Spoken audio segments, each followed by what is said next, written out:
Olá, meu nome é Ariane Fernandes, eu sou repórter do site da revista Isto é Dinheiro. E para falar um pouco de tecnologia, nós vamos conversar com a Denise Maron, que é gerente-geral da América Latina da Human Street. Bom dia, Denise. Bom dia, Ariel. Para a gente começar nosso papo, a ideia é entender um pouco como essa questão da tecnologia e da segurança na internet para o Brasil. E para a gente começar, eu acho que é legal falar um pouco desse cenário macro, de como o Brasil entra nessa pandemia, na questão da tecnologia, e como esse momento que a gente está vivendo vai fazer com que as empresas acelerem a sua transformação digital. Muito bem.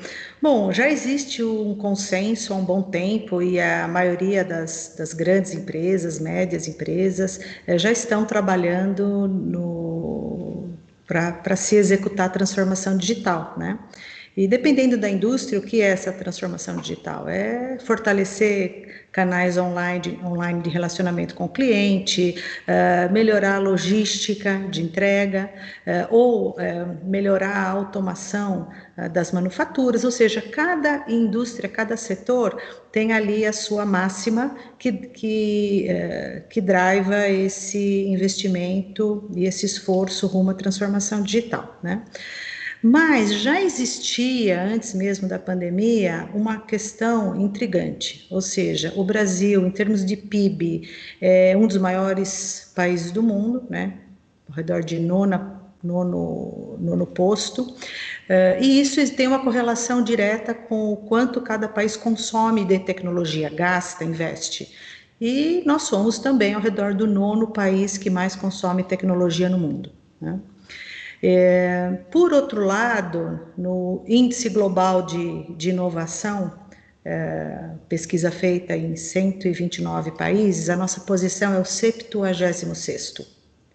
Ou seja, já existia, né, mesmo antes da pandemia, essa percepção ou uma evidência de que a gente gasta mal do ponto de vista de tecnologia. E para quem viaja muito, ou teve a oportunidade de morar fora, nos Estados Unidos, na Europa, a gente já sentia isso, né? O comércio eletrônico, ele é o que é mais visível, né, para nós como cidadãos, né?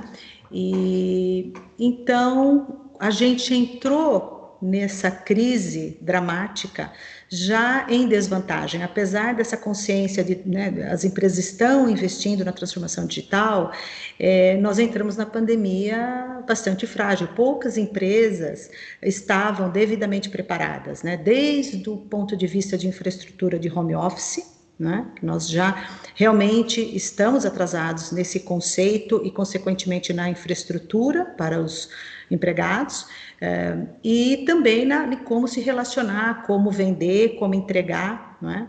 E de um dia para o outro, o que aconteceu? Simplesmente as receitas, dependendo do setor, caíram 90%, 50%, minimamente 20%, né? Sem falar do risco de ter problemas com inadimplência.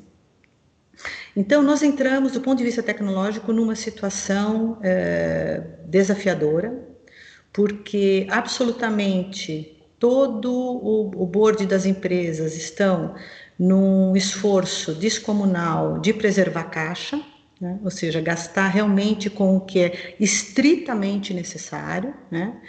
E ao mesmo tempo você tem que continuar fomentando as vendas com os canais existentes, né? Muitas vezes já tendo algum canal digital, porém sem a devida propaganda, o mercado nem sempre conhece direito, nem sempre ele está devidamente estruturado, atraente para o consumidor.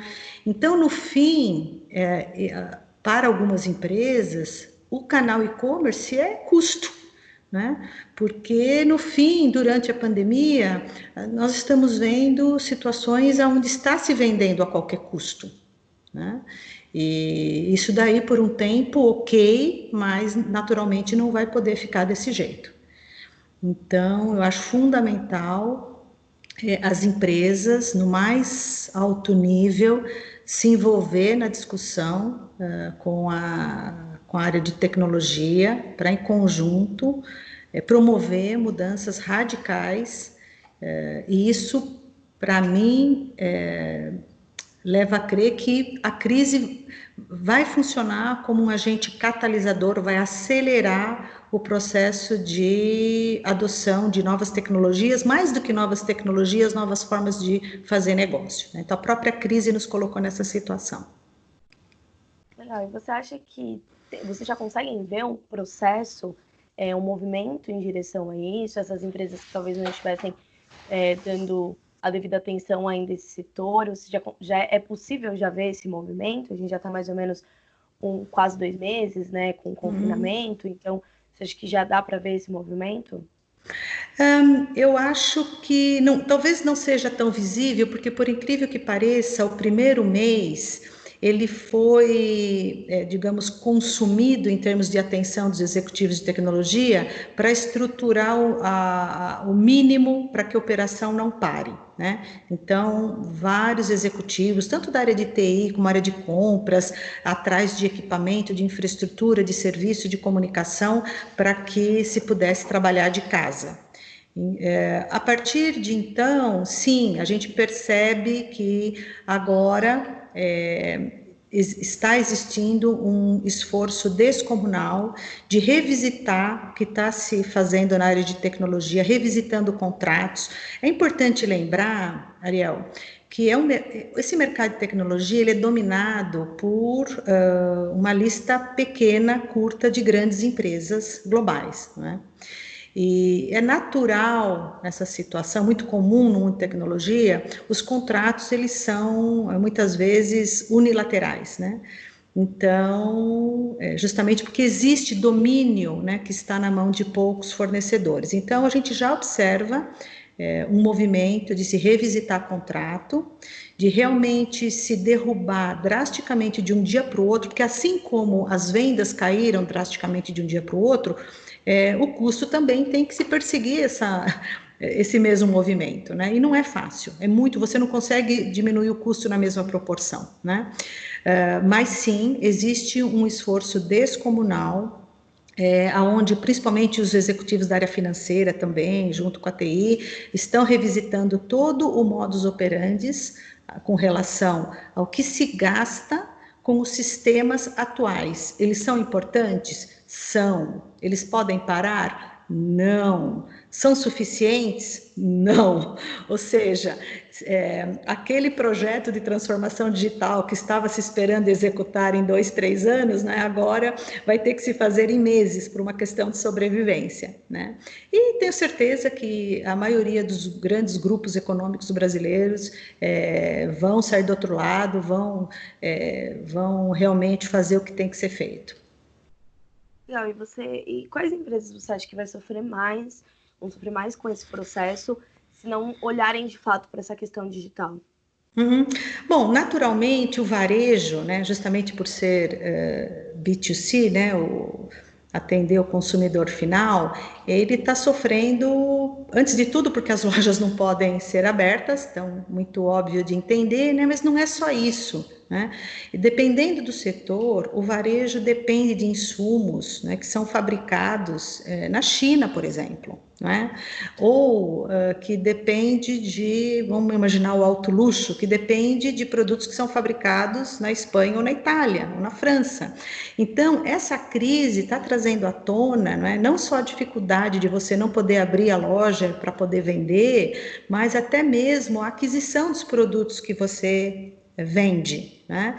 Manufatura a mesma coisa, né? Houve aí uma extrema adoção de produtos manufaturados ou componentes manufaturados vindos da China.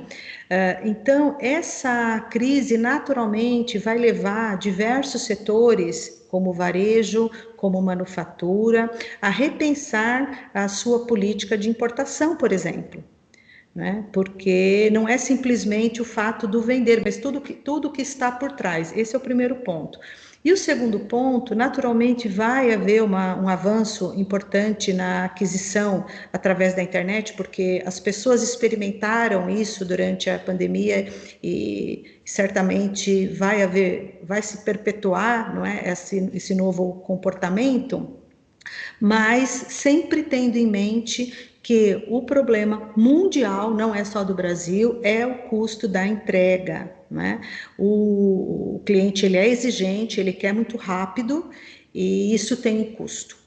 Então, esses são aí os grandes desafios, ou seja, ter um canal atraente para vender, sim, mas revisitar, não é, o fornecimento de insumos, tanto para varejo quanto manufatura, e o problema que a gente chama aí, né, em inglês, last mile, né, o custo de você fazer aquela entrega, muitas vezes pequena, e que você tá, o transporte é mais caro do que o pedido.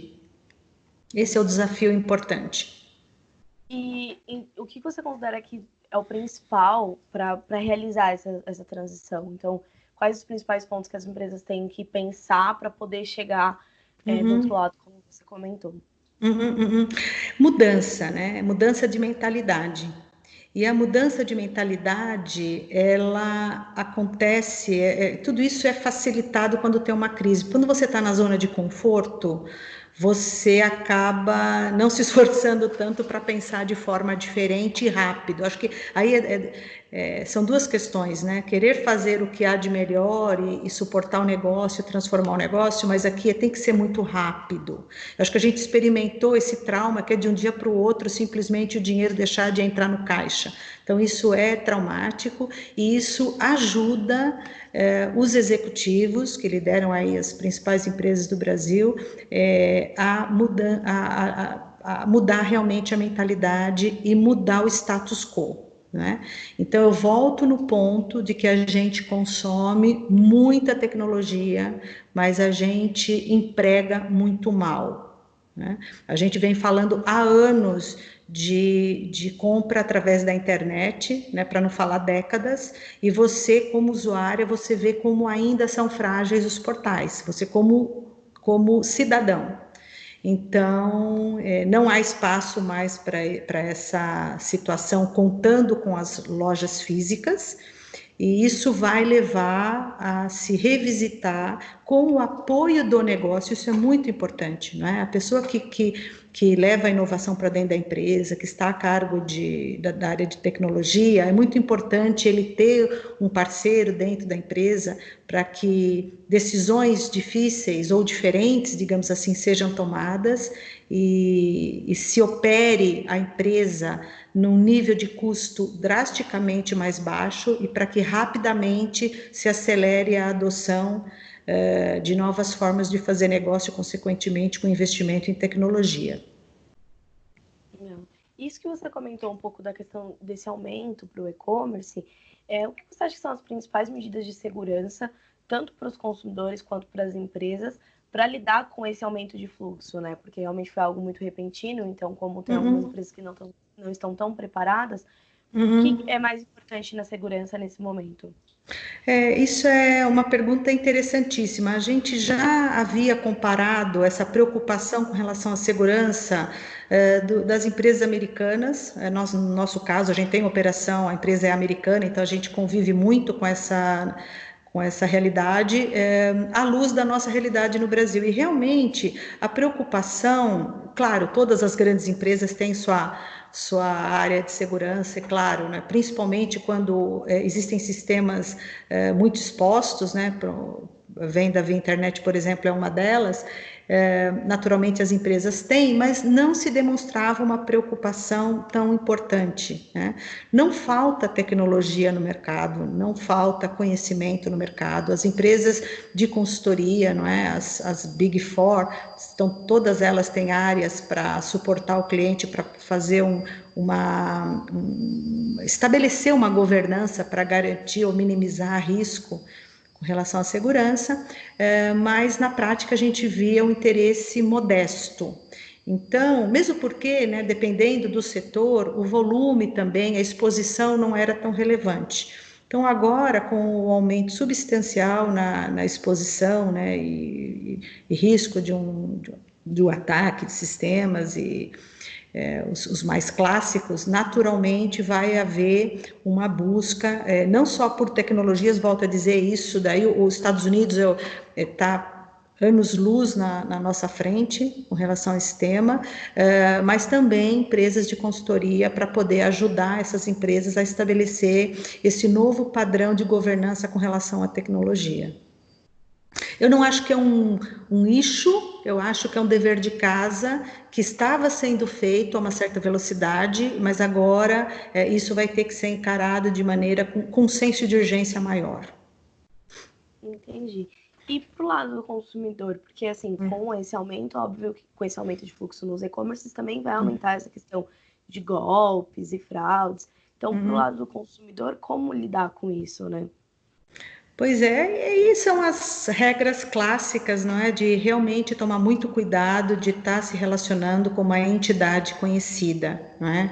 Com uma empresa que tem uma marca reconhecida, que tem uma história, e isso é muito importante. Naturalmente, a classe média que tem um certo nível de informação já está mais acostumado e presta mais atenção nos detalhes para evitar cair em algum golpe. Agora, né, uma grande porção da população que não convivia tanto com essa realidade vai passar a conviver naturalmente, e naturalmente a preocupação é mais com as pessoas que têm menos informação, são mais suscetíveis a cair em golpe. Entendi. E aí, falando também sobre essa questão de proteção e tudo mais, como vocês veem essa questão do adiamento da Lei Geral de Proteção de Dados? Vocês acham que isso pode interferir de alguma maneira nessa questão de serviços na internet, como a gente tem visto muito agora nesse momento da pandemia, de telemedicina e fintechs? Como vocês veem esse impacto? A Lei Geral de Proteção de Dados, você vê, né? Interessante essa pergunta, porque nós estávamos com premissas, não é, em cima das quais foi gerada a lei, que na verdade surgiu na Europa, né, e a gente adaptou aqui no Brasil, e muitas das premissas levadas em conta agora estão sob júdice, né, por conta da pandemia. Mas, de qualquer maneira, esse adiamento é um adiamento, ou seja, ninguém está em condições ou com cabeça de continuar, né, investindo seu tempo e dinheiro para deixar a empresa de acordo com a lei, né, até o início do ano que vem, mas eu não acho que vai ter grandes impactos na vida das empresas. É um adiamento, é um fôlego que está se dando para que as empresas coloquem aí seus negócios no rumo certo, à luz das circunstâncias. E qual a importância dessa legislação para esse setor, para a gente aqui no Brasil? Então, a gente acabou, a tecnologia é uma dádiva, facilitou muito a nossa vida, não dá para imaginar, né, as nossas vidas sem as tecnologias que a gente tem hoje dentro de casa, mas naturalmente chegou num ponto onde existem alguns exageros, né, e o cidadão se sentiu bastante exposto. Então, sim, é fundamental que haja uma governança para que se garanta o mínimo de privacidade, até para que se continue, não é, com essa adoção de tecnologia como está acontecendo. Então, houve situações extremas onde a falta de governança penalizou o processo, sim. Então, importantíssimo a gente, como cidadãos, ter sim um órgão que nos proteja, né, no âmbito governamental. Legal. E falando um pouco dessa questão governamental também, como você vê esse processo de transformação digital nesse âmbito, assim, na questão do governo, para o acesso como cidadão? Isso facilitou? A gente consegue já ter serviços que foram facilitados por essa expansão da tecnologia? Como vocês veem isso? Tá, perfeito. Bom, eu costumo brincar, né, que uma das poucas vezes na minha vida profissional eu vi o governo estando um passo à frente do setor privado, né? Em novembro de 2018, o TCU emitiu um acórdão E um acórdão nada mais é do que o resultado de uma fiscalização de contratos, né, na área de tecnologia. E esse acórdão dizia o seguinte: olha, o governo gasta bilhões de reais com tecnologia. E o nível de serviço que se tem dos parceiros é muito baixo, o nível de insatisfação é alta, e o que é pior, é para manter as luzes acesas do que a gente tem, né? Então, esse acórdão, ele na época foi bastante divulgado, mas basicamente os bilhões que o governo, né, no âmbito federal, que foi o escopo da época, estava na mão de 5 grandes fornecedores globais, e foram ali detectados também alguns abusos por parte dos fabricantes de software, que era o bojo ali do estudo, da auditoria. Mas qual foi a consequência, né? Qual foi a recomendação do TCU no final desse trabalho? Foi um trabalho exaustivo, e investigaram não, estudaram, digamos assim, vários contratos muito importantes em empresas do governo, bancos do governo, e todos eles em Brasília. A recomendação foi o seguinte: não se pode continuar gastando desse jeito, os gigantes de tecnologia fazem mal para o governo, né? Essa foi uma declaração do TCU, né? Depois é público esse documento, você pode acessar, muito interessante. E aí, né, por que tudo isso? E por que isso estava completamente alinhado até com o novo governo, né? O Ministério da Economia, dos 3 pilares, um deles é o governo digital, né? Então, é claro que o novo governo vem com gana de colocar os mesmos padrões tecnológicos que nós temos na nossa casa no dia a dia, né, dentro do governo, para se prestar um melhor serviço ao cidadão, para que se tenha mais controle também, não é? E claro que existe essa gana pelo lado do governo, mas onde é que estão os recursos?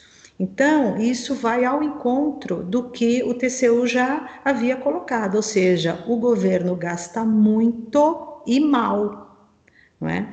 Então, a boa notícia é isso: a gente vê claramente um esforço do governo, inclusive depois foi lançada uma NT, não é?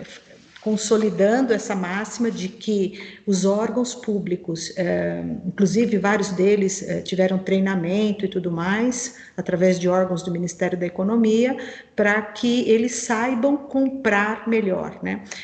Você sabe que nós não temos um órgão central para fazer compras para o governo, então cada empresa do governo ou cada entidade da administração pública faz suas próprias compras, né? Então, tudo isso foi levantado e existe sim um esforço importante do governo para comprar melhor, gastar menos com a sustentação do que é existente, que é super importante, né? Com 200 milhões de habitantes, você imagina a volumetria, né, que os softwares do governo estão acostumados a manejar. Então, são softwares importantíssimos, mas, né, em cima disso, sim, vão ser investidos certamente, vão ser desenvolvidas novas aplicações para facilitar a vida do cidadão comum, né? Legal. E aí, falando um pouco, voltando um pouco agora para a empresa, né? Quais Uhum. são os principais projetos da Rimini Street? Qual Uhum. é a atuação de vocês, tanto global quanto aqui focado no Brasil? Uhum, muito bem. Bom, a Rimini Street ela é uma empresa focada, né? Especificamente nós somos focados em 2 principais famílias de produtos, né? Nós damos suporte a sistemas empresariais da família Oracle e da família Tecnologia SAP. E por que isso, né? Porque mundialmente, do ponto de vista corporativo, foram as 2 grandes tecnologias adotadas pelas grandes organizações, incluindo o governo, né? Então, existe aí um parque implementado, né, de tecnologias que hoje sustentam o nosso PIB, sustentam o nosso governo, gigante, né? E que carece de novos parceiros para que realmente as empresas possam reduzir drasticamente o custo através do aumento da eficiência, não é? Quer dizer, a área de tecnologia, ela tem que produzir mais com menos, sim, e para que a gente possa ajudar essas empresas e entidades públicas a fazer essa mudança que a gente chama de tecnologia híbrida, aonde a partir de agora é mandatório conviver com sistemas legados, mas também com novas tecnologias, com profissionais extremamente experientes nas tecnologias existentes, mas também convivendo com os jovens que foram capacitados, treinados para as novas tecnologias, como inteligência artificial, Big Data, que estão tão falado, mas isso já é naturalmente uma realidade, né?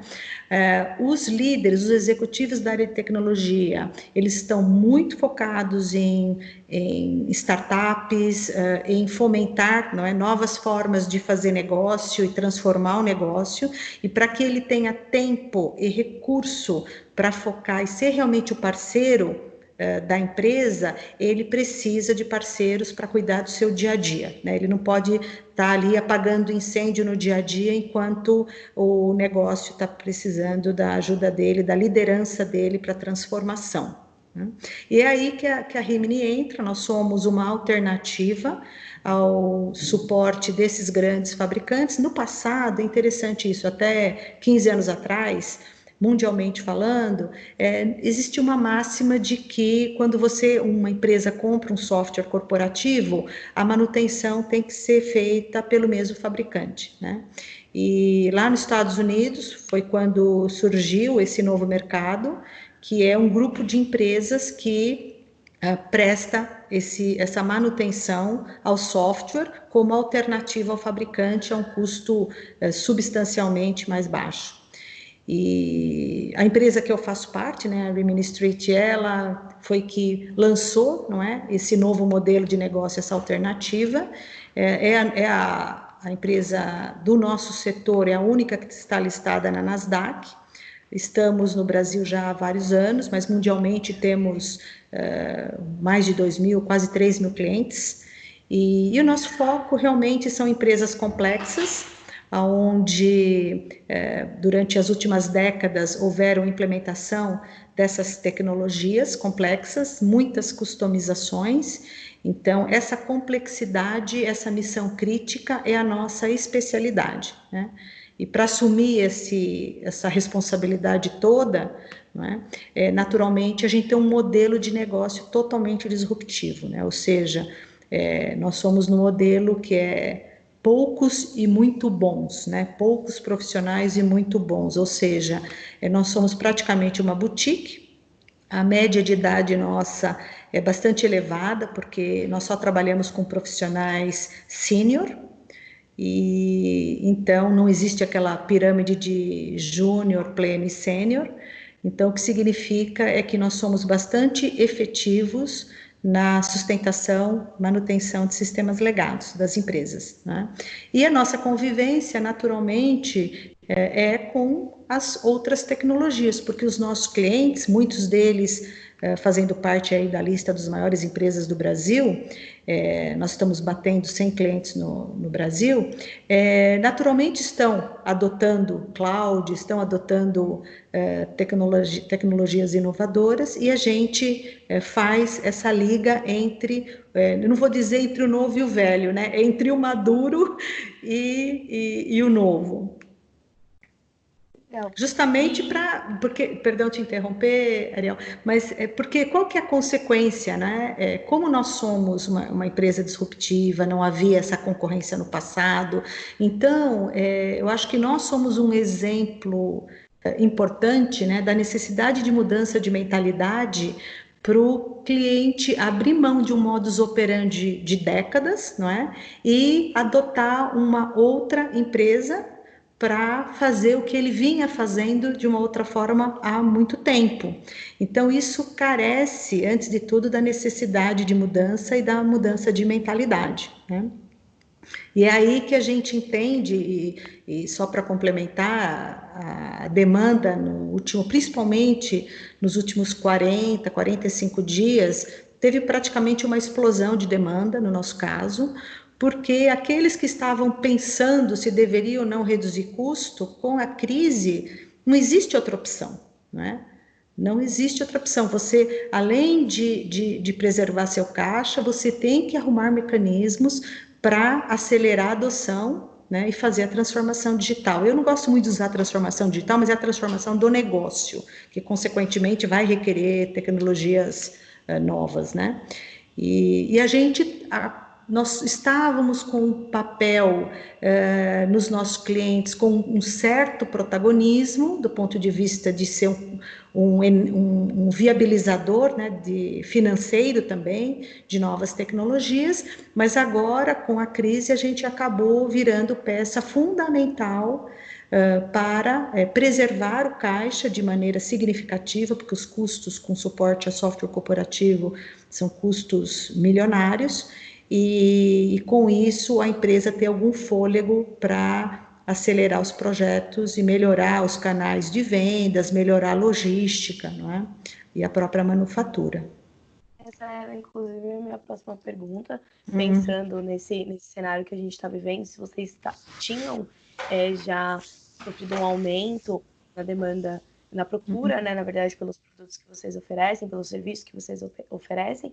E você comentou sobre essa questão da redução de custos, de como isso é importante para esse momento.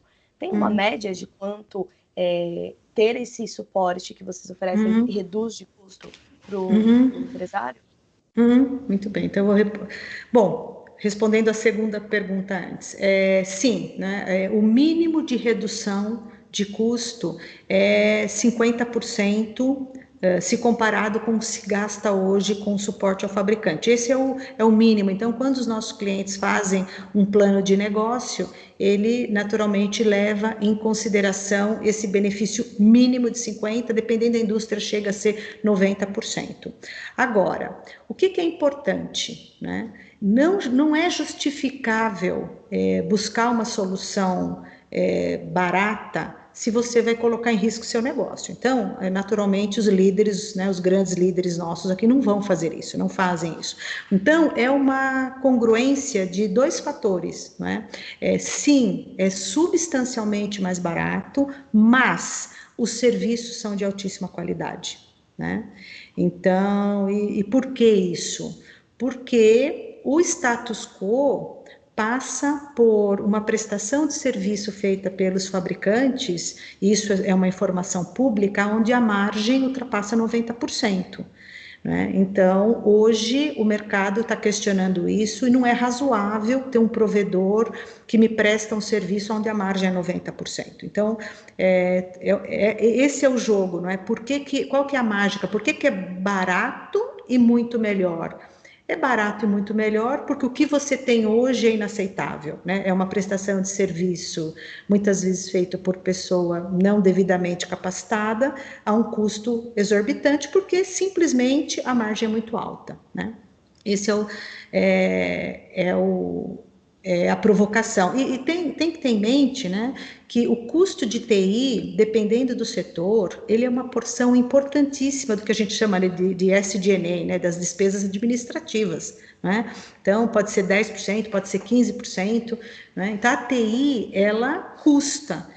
E naturalmente, por conta da crise, mas isso, até respondendo à primeira pergunta, desde 2015, a gente já via essa obsessão, muitas vezes, dependendo do setor, de derrubar drasticamente as despesas administrativas, né? Por quê? Porque o diretor financeiro, o diretor de tecnologia, ele não está na mão dele influenciar o preço da commodity, do petróleo, né? Do agronegócio, então não está na mão dele influenciar nesse nível, mas está na mão deles reduzir custo administrativo, né? E como a TI, ela tem uma parcela importante nessa linha aí do balanço, então, o que começou a acontecer desde 2015? A empresa começou a questionar mais, né, o orçamento de tecnologia do ponto de vista de custo. E vários executivos que perderam, eu brinco, né, perdeu o medo de falar de tecnologia, né? Ou seja, começou a conviver mais, questionar mais, trabalhar como parceiro, naturalmente, com a área, não é? Muitos executivos jovens, nós temos um cliente muito, muito importante, uma das maiores empresas do Brasil, onde o CFO extremamente jovem, veio do mercado financeiro, não é, com uma dinâmica, com uma forma de olhar as coisas de maneira completamente diferente comparado com os antecessores. Então, esses executivos jovens, eles vêm questionando, eles querem fazer diferente, eles não têm medo de tecnologia, né? E isso é muito saudável, porque volto a dizer, né, nos últimos anos, até porque a gente já não estava bem em termos de crise, né? 2015 e 2016 foram anos difíceis, grande maioria das empresas com corte de orçamento, de custeio para TI importante, 15%, 20%, 30%, engenharia e construção, por exemplo, em 2015 foi um show de horror.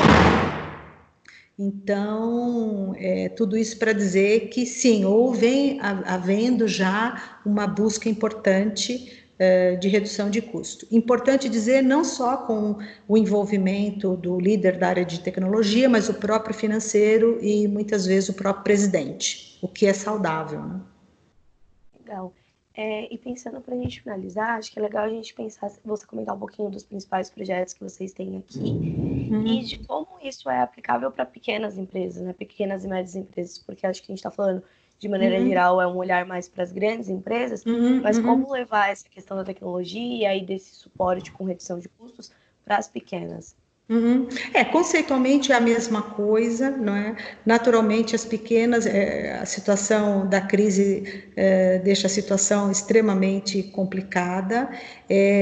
Muitas empresas médias e pequenas acabaram adotando tecnologias muito caras, muito complexas e talvez, digamos, além do que realmente era necessário ou além do que realmente conseguiriam pagar. Então, como consequência, o que acontece? A gente tem dentro do nosso hall de clientes empresas menores. Então, normalmente essas empresas elas têm uma estrutura de TI muito modesta, não é? Ou talvez não modesta, adequada ao tamanho da empresa, né? E muitas vezes essa equipe enxuta, ela está ali manuseando sistemas bastante complexos e tudo mais, né? À luz, isso é muito importante, de mudanças que o governo faz todo ano, né? Então o SPED, né? O e-social, agora por conta da crise, as MPs, né? Que está flexibilizando as relações trabalhistas para acomodar essa situação, e parece uma coisa bobinha, mas para quem convive com isso, sabe o esforço que é para as empresas grandes e pequenas, de um dia para o outro, ter que ir lá nos sistemas e alterar para que se consiga, não é, gerar a folha de pagamento de acordo, os pagamentos, as férias, né? Então, nós temos um custo Brasil que penaliza bastante, tanto as grandes, mas principalmente as pequenas, porque justamente tem uma estrutura menor para estar cuidando dos sistemas, né? E infelizmente nós temos historicamente esse custo Brasil, porque principalmente, né, quando troca de governo, nota fiscal eletrônica, por exemplo, né, gerou aí que foi uma coisa importante, foi um upgrade para o Brasil, né? Mas gera necessidade da empresa assumir um custo que não é o governo que paga, cada empresa paga o seu, para que o sistema esteja adequado à lei, né? Então, sim, é uma situação bastante complicada e que eu vejo simplesmente essas empresas que têm condições ou recursos mais limitados, um esforço grande de simplificação, né? Quer dizer, realmente fazer o mais simples possível para poder superar esse período de crise. Então, só para a gente finalizar, de maneira geral, então, você acredita que esse momento que a gente está vivendo, essa pandemia, que é algo sem precedentes, né, para a gente lidar, de fato vai ajudar, então, a impulsionar essas empresas a passarem por essa transformação digital e talvez a gente sair em um ano, evoluir alguns anos, já que foi necessário, né, já que foi meio que forçado esse movimento. Não tem outra alternativa, não tem outra opção, e nada melhor do que a falta de opção para as coisas acontecerem, né?